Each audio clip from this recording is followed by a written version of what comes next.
Hi there, and welcome to another episode of pianoTV. So today I wanted to talk about melodic minor scales, which are just like a variation on the regular minor scale. So what we're going to do today is we're going to talk a little bit about the theory, how you build the melodic minor scale, what its use is, like what's the point of it, and all that stuff. So let's dive right into it.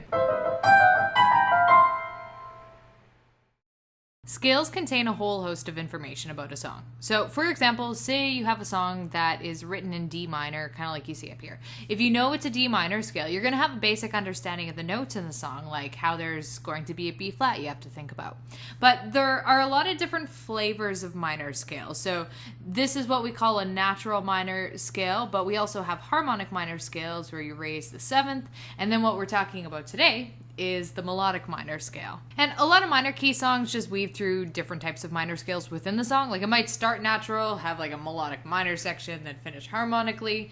And because of that, I think it's useful to understand all three variations. Melodic minors are definitely the most complicated of the bunch though, because they are different going up than they are going down. Yep, so I'm gonna say that again because it's a little bit of a mind bender at first. So melodic minor scales are different going up than they are going down. I just want to make a quick note that you'll need to have a basic understanding about how to figure out natural minor scales for this video to make any sense at all. I did a video a while back called Major and Minor Keys and how to tell them apart, and that kind of discusses all that. So definitely I'll link that on the screen here and I'll link it below too. Just check it out if you're kind of confused what I'm talking about here. So we know that a scale that changes on the way up versus the way down seems overly complicated, but there is a reason they exist, and that reason is just because of vocal music, because of singing.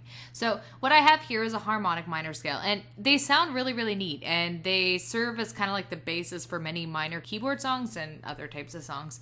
But you see that between the 6th and the 7th note here, which in this case is B flat to C sharp, there's a really large gap. It's actually wider than a whole tone. So a whole tone would be like going from D to E, where you kind of pass through a semitone on the way. E to F would be like a semitone, which is the smallest distance between two notes.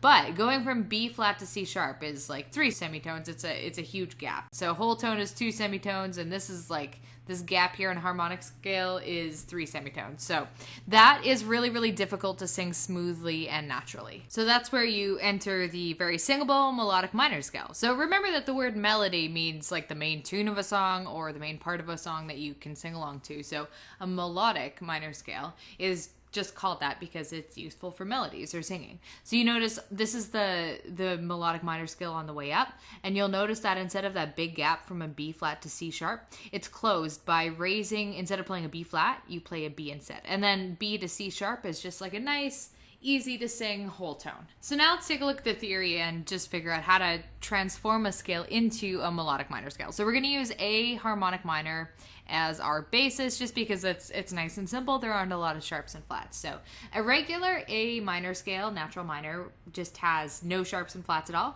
Harmonic minor raises the 7th. That's why we have a G sharp there.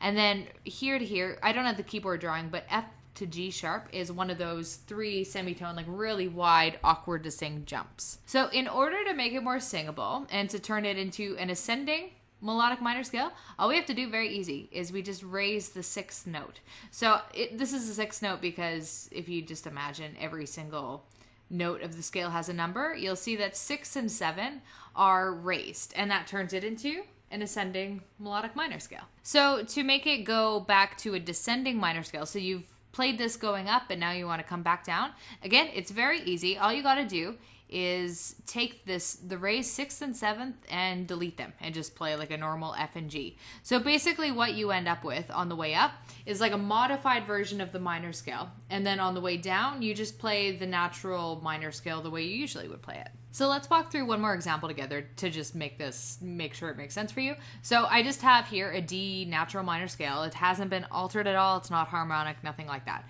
So the first thing I'm going to do is go and number all of the different scale degrees, just because then it's just kind of easier to visualize what we're doing.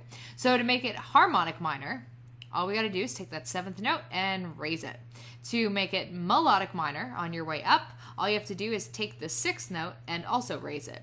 So when you raise a B flat, you're not going to turn it into a B sharp. Remember, you're only just raising it a half step. So to raise B flat a half step, you got to just delete the flat and just turn it into a regular B. So B flat to B, That's raising it a half step.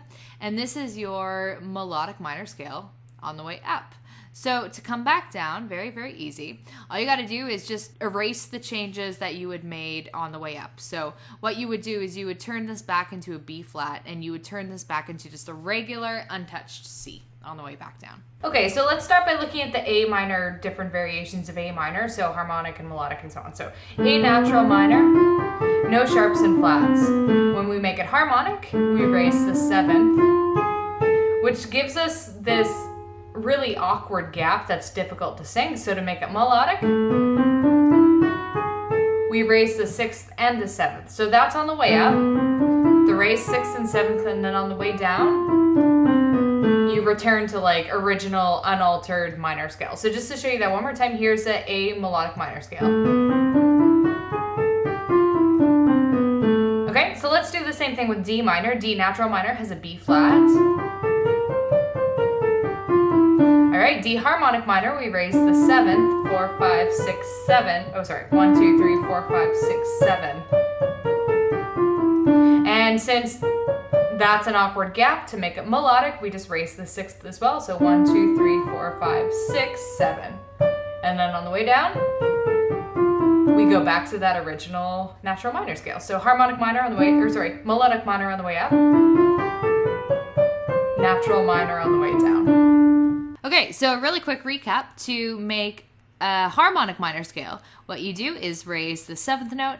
To make a melodic minor scale, you raise the 6th and 7th note on the way up, and then on the way back down, you return those 6th and 7th notes back to normal and just kind of go back to square one, which is the natural minor scale. And these are the 3 main variations of a minor scale. So melodic minor scales start to become more of a thing at a grade 2 level of piano. So there's something you need to know if you do a grade 2 RCM or ABRSM playing exam. And even if you don't bother with exams or anything like that, they're kind of neat to know. Like it's nice to have that information in your head. So when you're learning a song in a minor key, you can kind of start to recognize these little bits and pieces. Anyway, that's all for today's video. Thank you so much for watching. If you haven't already, please subscribe. It makes my day. Send it a like if you are into music theory and topics like this. And I will catch you next time.